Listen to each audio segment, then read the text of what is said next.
The question, why and how are monopolies regulated? Candidates are expected to define a monopoly. They are expected to state and discuss the disadvantages of a monopoly, which has led to it being regulated by the government. Then the second part of the question, they have to show how the powers of a monopoly is being regulated by the government. So I'm going to start with the definition of a monopoly. A monopoly is when you are the sole supplier for a particular good or service in the market. But in the real sense of it, it is difficult to have the sole supplier of a commodity in a society. So when you control about 75% of the total market supply, you are automatically considered a monopoly. For example, Enio is a monopoly in the supply of electricity in Cameroon.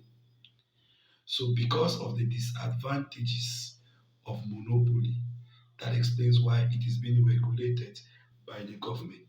What are some of the disadvantages of a monopoly? One, there is the absence of competition, which leads to the production of low quality product. It leads to low standards of living. It leads to market failure. It leads to allocative inefficiency. It reduces investment. Monopoly activities can also bring about income inequality. So these are some of the disadvantages of a monopoly.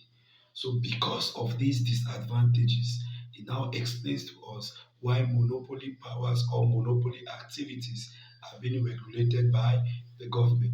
So the second part of the question, students are expected to explain how monopoly activities are being regulated. One of the ways through which the government regulates the powers of monopoly is by imposing high taxes on the abnormal profit enjoyed by monopolies. Two, the government prevents integration of firms that were acting as competitors. The government can prevent them from merging to become one because it will lead to a monopoly for which consumers will be exploited. Apart from that, monopoly activities are also being regulated by the government carrying out nationalization. That is the transfer of ownership and control of a monopoly which was in the hands of private individuals